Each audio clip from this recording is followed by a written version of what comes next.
하나님은 어떤 사람을 기뻐하실까요? 하나님께서 이 시간 찾고 계신 예배 가운데 하나님께서 찾으시는 사람은 어떤 사람일까요? 여러분 생각해 보신 적 있으십니까? 하나님은 예배 시간을 통해서 은혜 받을 사람을 찾고 계신 줄로 믿습니다. 하나님은 은혜 받는 사람을 기뻐하십니다. 아멘이십니까? 이 말은 저의 말이 아니고 이중표 목사님께서 설교 중에 하셨던 그런 말씀입니다. 그리고 이어서 목사님께서 은혜 받은 사람에 대해서 특징을 말씀하시는데, 은혜 받은 사람의 특징은 얼굴빛이 다르다는 것입니다. 얼굴이 환한 얼굴이지만은 은혜가 없는 사람은, 마음에 독이 있는 사람은 얼굴이 어둡고 기미가 끼어 있다는 말씀을 하시더라고요. 제가 보니까 얼굴에 기미 낀 분들은 한 분도 안 계신 것 같은데요. 제가 한식교회에 와서 보니까 목회자들의 특징이 있더라고요. 첫째는 살이 점점 찐다는 것이었습니다. 둘째는 은혜 받아서 얼굴이 환해진다는 것을 알게 되었습니다. 지난 월요일 날 기장교단의 미래를 위해서 교회를 살리는 기장 수기 모임이 있었는데요. 이전에 제가 있었던 노회의 목사님들이 오셨어요. 그래서 저를 보더니 1년 만에 이렇게 저를 만나더니 뭔가 좀 바뀌어 있다는 거예요. 지금 변했다고 말씀을 하시더라고요. 그래서 제가 곰곰이 생각해 보니까 제 얼굴이 바뀐 것 같더라고요. 예전에는 좀 어둠침침하니 기미가 좀 끼어 있었는데 지금 얼굴이 환해져서 이 밝아진 얼굴을 볼 수 있었습니다. 한마디로 말해서 제가 은혜 받은 것입니다. 주님께서 참 기뻐하시고 사랑하시는 한신교회를 섬길 수 있다는 것이 얼마나 큰 은혜요 또 감사의 고백이 되어야 됨을 깨닫습니다. 또 한 가지는 한신교회뿐만 아니고 기장교단, 한국교회에서 사랑받고 존경받으시는 존경하는 윤교희 목사님, 담임 목사님의 지도 아래 목회를 한다는 것이 얼마나 큰 은혜요 감사인지 고백하고 있습니다. 저에게는 영광이요 큰 은혜인 것을 이 시간 고백합니다. 저만 그런가요? 부목사님들이 아멘 크게 안 하셔서. 그리고 제가 이런 노래가 떠올랐어요. 어떤 노래냐면요,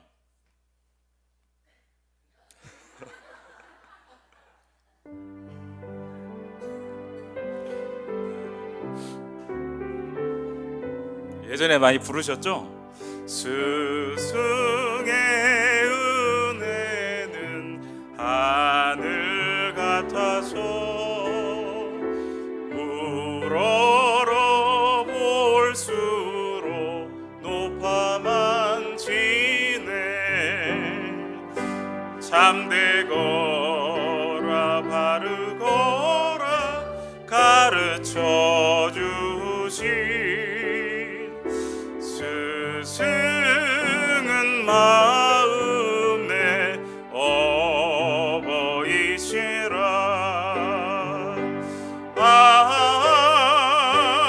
고마워라 스승의 사랑. 보답하리 스승의 은혜. 네, 지난날에 많이 불렀던 그런 노래인데요, 그렇게 때렸던 선생님들한테도 이 스승의 노래를 불러드렸었는데, 영적인 말씀을, 영적인 그 양식을 공급하시는 윤교희 담임 목사님께 이 노래를 한번 불러드리고 싶었습니다. 여러분도 그러시죠? 네. 네, 오늘 스승의 날을 맞이해서 이렇게 고백하는 시간이 돼서 너무 감사한데요. 지난 어버이 주일을 맞이해서는 담임 목사님께서 하나님을 경외하는 것과 부모를 경외하는, 부모를 공경하는 것이 다르지 않다는 말씀을 들었습니다. 스승의 마음은 어버이시라, 그런 가사가 있습니다. 이 노래에 부모의 은혜와 스승의 은혜가 다르지 않다, 그런 마음으로 감사의 마음을 갖게 됩니다.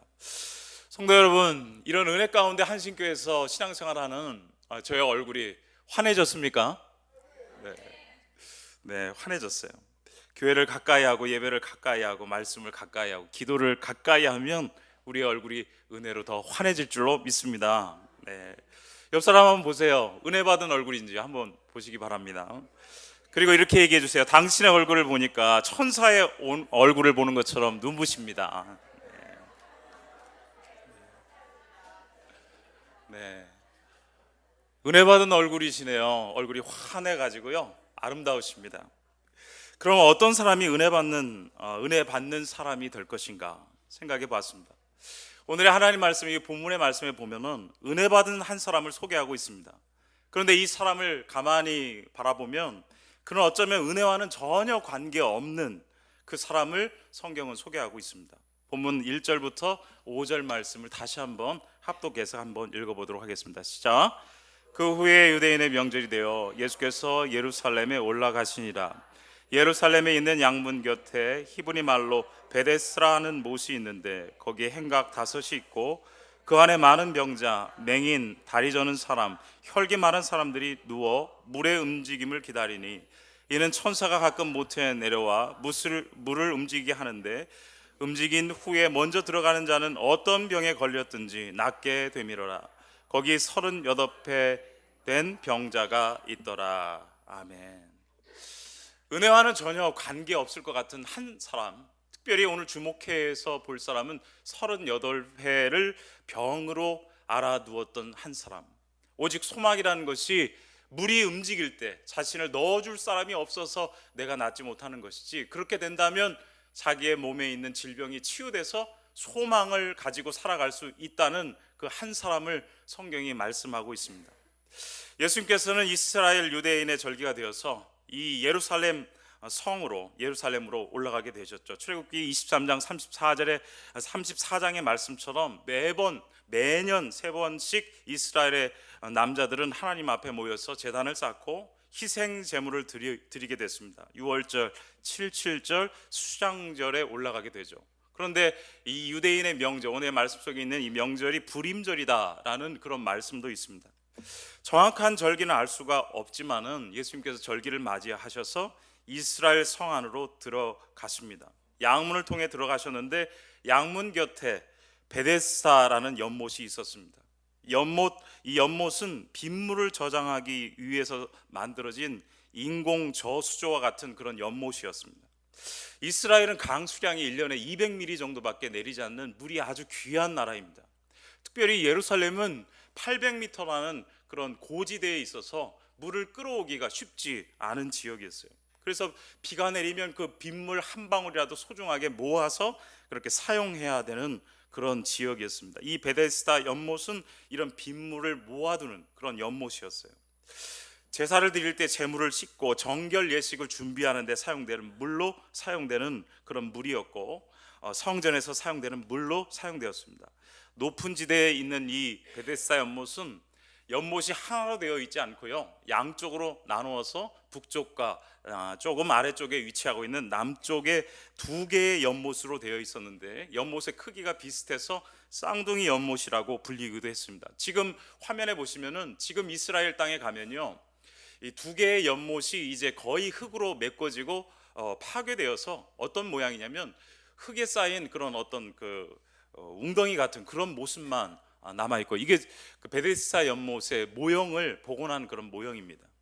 근데 이 연못의 크기가 어떤 크기냐면요, 가로가 40에서 60m라고 하고요, 세로도 그런 정삼각형의 모양입니다. 그리고 깊이는 7m에서 20m 상당이 되는 아주 큰 저수조인 것이죠. 앞뒤에 그리고 북쪽과 남쪽에 이렇게 위치하고 있고요, 북쪽에 있는 저수조에는 3개의 행각이 지어져 있고 아래쪽에는 2개의 행각이 지어져 있어 5개의 행각이 지어져 있는, 오늘 성경에 나오고 있는요, 행각 5개가 있었다고 말씀하시는데 이런 모양으로 지어져 있었습니다.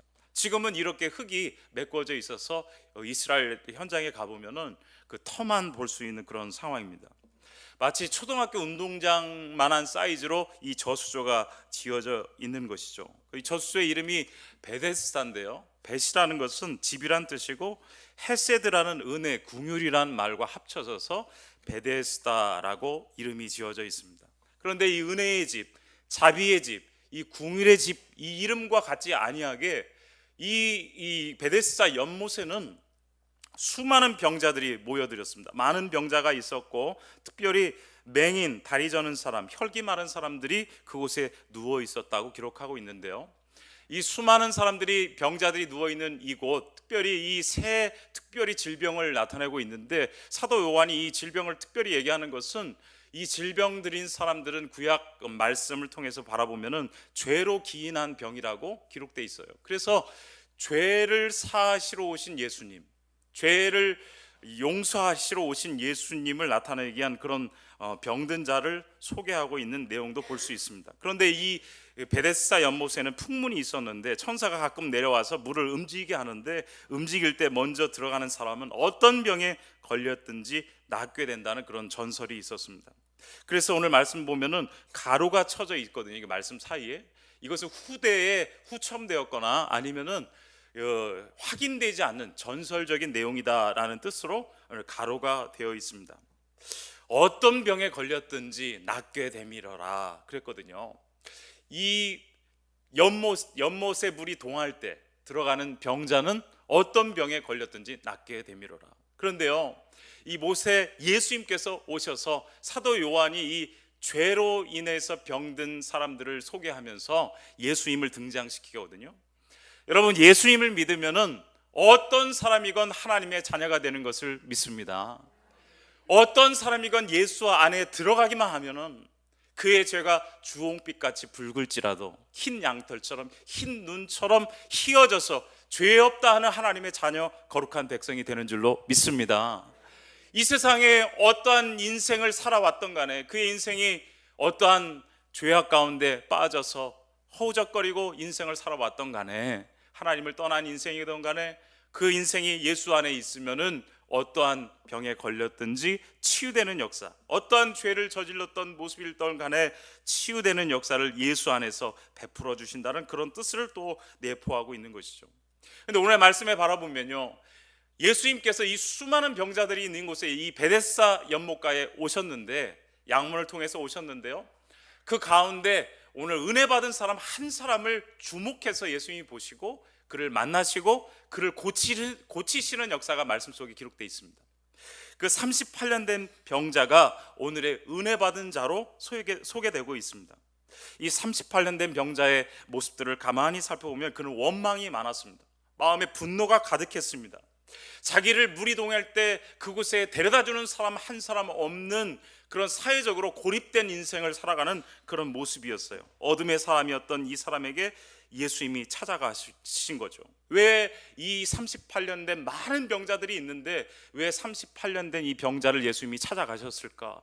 곰곰이 말씀을 묵상해 보면요, 예수님이 이 38년 된 병자의 모습을 불쌍히 여기시고 궁휼한 마음, 이 베데스다의 원뜻대로 예수님께서 그를 찾아가시고 그를 만나신 것입니다. 저와 여러분에게 예수님이 찾아오시고 저와 여러분을 불쌍히 여기시고 궁휼을 베푸시는 예수님을 만나시게 되길 주의 이름으로 축복합니다. 우리를 예수님은요, 불쌍히 여기세요. 그리고 궁휼한 마음으로 우리를 바라보시고 이 38년 된 병자의 모습을 바라보듯이 저와 여러분을 바라보시는데요, 이 38년 된 병자의 모습이 어땠을까요? 예수님께서 38년 된 병자를 바라보시고 예수님은 초월적인 능력으로 38년의 그의 고통의 세월을 그 순간 느끼시지 않았을까, 그런 생각을 합니다. 38년 동안 얼마나 고통스러운 삶을 살아왔을까요? 여러분, 38년의 병상에서 누워있다고 생각해 보십시오.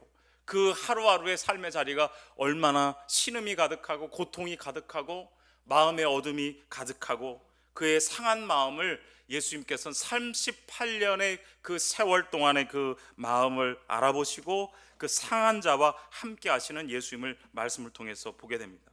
여러분, 주변에서요 보면요, 그 예전에는 정말로 미모와 지성을 겸비해서 또 깔끔한 모습으로 계셨던 분이 병원에 입원하시면 머리가 백발이 되고 염색을 못 하셨어요.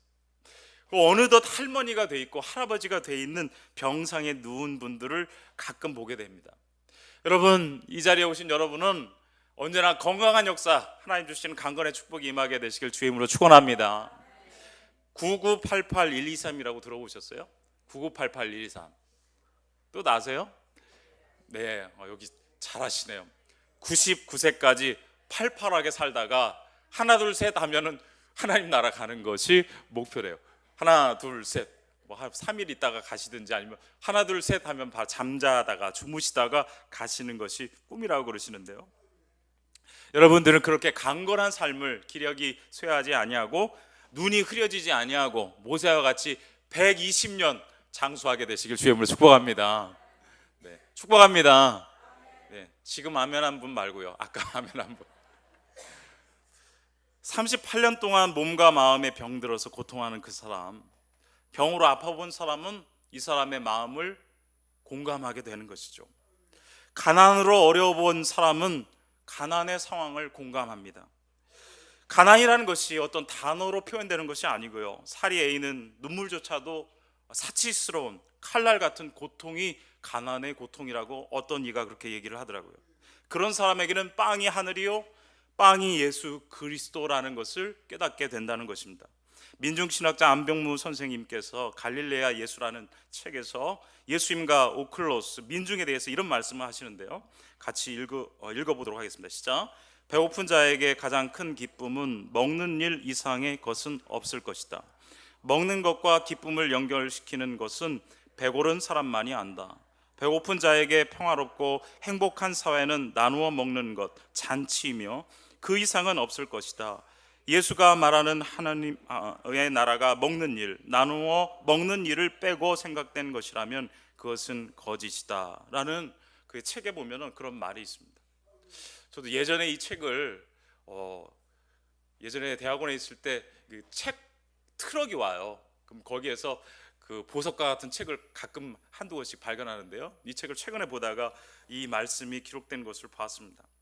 정말로 예수님께서, 병든 자의 심정을 아시는 예수님께서 그와 고통을 공감하시고 38년이라는 그 아픔을 끌어안으시고, 그리고요 예수님께서 이 땅에 오셔서 3년의 공생애를 사시는 그 행적을 보면요, 예수님은 아픔이 있는 곳, 죄로 고통하고 신음하는 사람들을 찾아가시고요, 자기 스스로도 자기를 구원할 수 없는 사회적 약자를 찾아가셔서 그와 함께 동거하시는 예수님을 발견하게 됩니다. 그런데 그런 예수님을 향해서 왜 세리들과 죄인들과 만나고 그들과 식사하냐고 예수님을 향해 질타하는 그런 말씀에서 만나게 되는데, 마가복음 2장 17절에 보면 예수님이 이런 대답을 하십니다. 함께 읽어보겠습니다. 시작. 예수께서 들으시고 저희에게 이르시되 건강한 자에게는 의원이 쓸데없고 병든 자에게라야 쓸데있느니라. 내가 의인을 부르러 온 것이 아니요 죄인을 부르러 왔노라 하시니라. 아멘. 예수님께서는 죄로 인해서 병을 얻었든지 인생의 고통 중에 있는 이 38년 된 어둠 속에 있는 병자를 찾아가셔서 아무것도 할 수 없이 누워만 있는, 근근히 생명의 연명만 이어가고 있는 그에게 찾아가셔서 주님 없으면 안 되는, 주의 은혜가 아니면은 일어설 수 없는 그에게 찾아가셔서 은혜 베풀어 주시는 것입니다. 여러분, 우리가 은혜를 언제 받냐면요, 좋을 때 받기도 하지만요, 어려울 때, 자기 힘으로 어쩔 수 없는 그런 고통 중에 있을 때 예수님께서 찾아오시는 것을 경험하게 되는데요, 누가복음 15장에 보면 탕자의 비유가 나옵니다. 그 좋은 시절 다 뒤로 하고 자기 욕심대로 아버지의 재산을 가지고 나갔다 하고 나서 돼지 주염 열매를 먹을 때에서나 아버지의 사랑을 깨닫고 돌이키게 했다는 그 탕자의 그 고백이 있잖아요. 주염 열매, 돼지가 먹는 그 열매를 먹는 순간 은혜 받게 된 거예요. 여러분, 우리는 은혜 받을 때가 고통의 순간이 일지라도 은혜 받을 때가 행복의 때요, 그때 예수님 만나고 돌이켜야 되는 것입니다. 누가복음 5장 1절에서 6절의 말씀에 보면은 예수님께서 배를 청하는데요, 베드로의 배를 청해서 배 위에 올라서서 천국 복음과 하나님의 나라에 대해서 선포하십니다. 그런데 그 배는 어떤 배냐면, 밤이 새도록 베드로가 그물질을 하면서 고기를 잡으려 애썼지만은 고기 한 마리 잡지 못하고 이제 돌아와서 그물을 손질하고 있을 때입니다. 그 빈 배를 빌려서 예수님이 말씀을 전하시는데, 그 말씀 듣고 난 후에 베드로의 마음에 뜨거움이 있었나 봐요. 그래서 그 베드로에게 예수님이 이런 말씀을 베드로에게 하시는데, 그 말씀에 의지해서 이제 바다로 나가는 베드로를 만나게 됩니다. 누가복음 5장 5절과 6절 말씀을 다 함께 한번 읽어보겠습니다. 시작. 시몬이 대답하여 이르되 선생님, 우리들이 밤이 새도록 수고하였을 때 잡은 것이 없지만은 말씀에 의지하여 내가 그물을 내리이다 하고 그렇게 하니 고기를 잡은 것이 심히 많아 그물이 찢어지는지라. 아멘. 베드로가 예수님을 만날 때가 언제냐면요, 밤이 새도록 밤을 맞도록 수고하였으나 얻은 것이 없지만은, 여러분, 밤이 새도록 수고했는데 얻은 것이 없으니 얼마나 허탈하고 마음이 허전하겠어요. 그리고 하루를 어떻게 살아가야 할지 고민하고 고통하겠죠. 그때 은혜 받을 때라는 것입니다. 베드로는 그때 은혜 받았습니다. 베드로가 예수님의 말씀을 듣고 그물을 씻으면서 예수님의 말씀을 듣고 나서 얻은 것이 없지만, 고기 한 마리 내가 건진 것이 없지만은 이제 내가 어떻게 해야 될지를 알았다는 거예요. 주님, 내가 밤이 맞도록 수고한 것이 없지만은 주의 말씀 의지하여 이제 그 그물을 다시 배에 싣습니다. 그리고 깊은 곳으로 다시 나가는 거예요. 고기잡이인 이 베드로가 고기 잡을 때가 아니라는 걸 압니다. 그리고 밤새도록 고기 한 마리 못 잡았는데 또 나가려니 얼마나 고단하고 힘들어요. 그런데 주의 말씀 의지해서 나가게 되고 그 고기를 잡아 올리는데 그물이 찢어졌다고 그랬어요. 그래서 다른 배를 청해서 그물을 길어 올리는데 그물이 찢어질 정도의 많은 고기가 걸려들게 되죠. 그때 놀라운 은혜를 이 베드로가 경험하고 죄인을 떠나서서 예수님께 고백했지만 예수님을 그를 제자로 삼아 주십니다. 여러분, 밤이 맞도록 수고하였으나 얻은 것이 없는 바로 그때 예수 만나고 은혜 받을 때라는 걸 믿으시게 되길 바랍니다. 여러분의 인생에 밤이 맞도록 수고했지만은 빈손이십니까? 지금 은혜 받을 때인 걸 믿으시게 되길 바랍니다. 예수님은 그런 고통 중에 있는 우리를 찾아오시는 거예요. 그리고 베드로가 말했듯이 말씀에 의지해서 나간다고 그랬거든요. 은혜 받을 때는 말씀을 주시는 걸 믿으시게 되길 바랍니다. 예수님께서 말씀을 주시는 거예요. 누가 은혜 받는가 보니까요, 말씀을 듣는 자가 은혜 받는다는 것을 알 수가 있어요. 오늘 38년 된 이 병자가요, 38년 동안 그 자리에 누워 있으면서 생긴 것은 마음의 원망과 분노와 자신을 저주하는 그런 모습뿐이었습니다. 그런데 예수님은 그에게 내가 낫고자 하느냐 이런 말씀을 주세요. 사실 그는 낫고자 할 마음도 없어요. 낫고자 하는 생각도 하지 않은 그런 인생의 어둠에 사로잡힌 자가 이 38년 된 병자였던 것입니다. 여러분, 그런 얘기가 있잖아요. 그 예전에 어려울 때 쌀이 없어서 밥을 못 먹는다니까 뭐 아이들이 그랬다잖아요. 라면 끓여 먹지 왜 굶고 있냐고. 아무것도 할 수 없는 그런 어려움 속에 있는 사람들이 있거든요. 하나님 말씀 듣고 기도하지 왜 기도하지 않고 있느냐고 그런 말을 들을 때가 있어요. 그런데 어려움 닥치는 분들에게 얘기를 들어보잖아요. 그러면 기도할 힘도 없다는 말을 많이 해요. 기도할 힘이 없다고, 말씀을 읽을 만한 그런 마음의 여유도 없고, 예배를 드리려 발걸음을 옮길 만한 힘도 없다고 고백할 때도 있습니다. 여러분의 삶이 혹시 그렇습니까? 예수님이 여러분을 찾아가셔서 내가 낫고자 하느냐 이렇게 말씀해 주실 때도 있어요. 그런데 마음속에 그런 마음이, 그런 예수님의 소리가 들어오지 않을 때도 있습니다. 그런데요, 예수님의 말씀은 능력이 있는 것을 믿으시게 되길 바랍니다. 은혜는요, 나로부터 시작되는 게 아니에요. 은혜는 주님이 주시는 것인 것을 기억해야 됩니다. 예수님은요, 은혜를 베푸시는 분이세요. 은혜는 오직 예수님께만 오는 것을 믿으시게 되길 바랍니다. 내가 어떤 능력이 있어서 은혜를 만들어내는 것이 아니고요, 주님이 주실 때 은혜가 되는 것입니다. 우리는 자본주의 세상에 살다 보니까 일한 대로 얻게 되는 거, 그것이 공의가 돼서 공정한 사회가 되는 것이 좋은 세상이라고 알고 있고, 그런 세상이 좋은 세상이죠. 그런데요, 성경에 보면은 불공평해 보이는 모습들도 많이 있어요. 예수님이 그냥 은혜 베푸시는 거예요. 먼저 와서 일한 사람도 똑같은 싹스를 받고요, 마감될 그 시간에 와서 일한 사람도 동일한 하나님의 은혜, 하나님의 싹스를 받는 그런 품꾼의 이야기가 있잖아요. 정말로 예수님은 은혜 베푸시기를 원하시는데요, 은혜 베푸신 그 은혜를 38년 된 병자는 믿음이 없었을지라도 예수님 말씀의 능력으로 그가 은혜 받고 그가 일어나게 되는 것을 보게 됩니다. 예수께서 이르시되 일어나 내 자리를 들고 걸어가라, 이 말씀이 능력인 것입니다. 저와 여러분은 이 말씀을 오늘 들었으니 이 말씀의 능력이 여러분의 삶의 자리에 나타나게 되시기를 주의 이름으로 축원합니다. 만약에 예수님께서요, 38년 된 병자가 원망한 그 내용을 뒤집어서 그 물을 동하게 하시고 그 병자를 그 물속에 집어넣어서 낫게 하셨다면 이 병자가 그런 생각을 했을지도 모르겠습니다. 봐봐, 내가 그것이 안 돼서 내 인생이 이랬지. 그 일이 해결되니까 내 인생이 이렇게 변화되었다라고 생각할 수 있어요. 우리의 기도가 어떠해야 될지 생각해 보면요, 여러분, 여러분의 마음의 소원을 하나님 앞에 가지고 나서 기도하는 건 너무 좋은 일이죠. 우리가 생각하는 이 일만 되면 내 인생이 제대로 될 것이라고 생각하는 그런 일들이 있을 수 있잖아요. 이 일만 해결되면 내 모든 삶이 바뀔 텐데, 그런데 예수님의 방법이 다를 수 있다는 것입니다. 예수님은 오늘 그 방법대로, 그 38년 된 병자가 생각한 대로 그에게 은혜 베푸시지 않으시고 주의 말씀으로 일어나 걸으라, 그에게 그런 명령과 예수님의 생명의 능력의 기적의 기이한 말씀을 주심으로 38년 된 병자의 병이 그의 육체에서 떠나가고 그는 일어나 자리를 들고 걸어가는 놀라운 기적을 맞이하게 된 것입니다. 여러분, 여러분의 마음의 소원이 이루어져서 여러분의 삶이 모든 것이 잘 될 것 같지만은 사실 우리는 예수님 만나야 우리 인생에 소망이 있고 우리는 하나님의 은혜를 누리는 자가 될 줄로 믿습니다.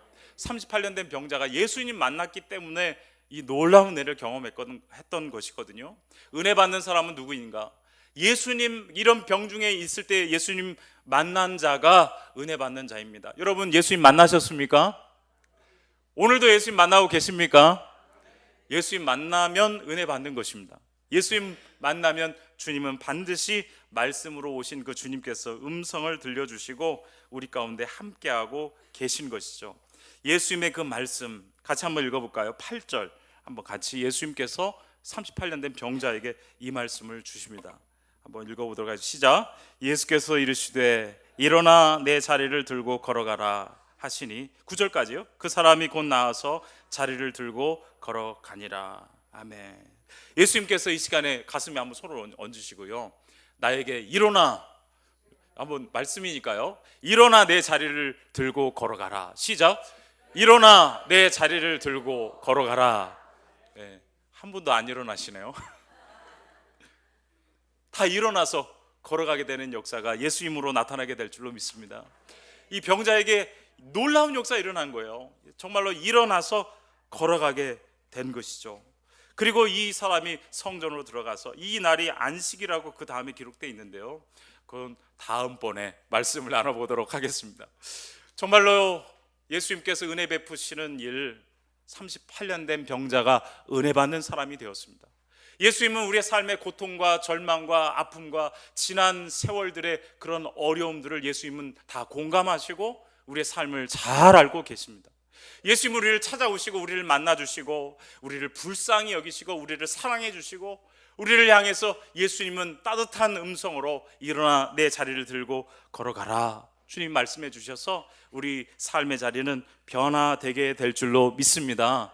그러므로 이 은혜 받은 우리들은 이제 그 자리에 멈춰서지 마시고 베데스다 연못가에 38년 된 병자처럼 누워있는 인생이 아니고 주의 성전에 나와 예배하고 주님의 이름을 만방에 증거하는 증인의 삶을 살아가는 저와 여러분의 삶의 자리가 열려지게 될 줄로 믿습니다.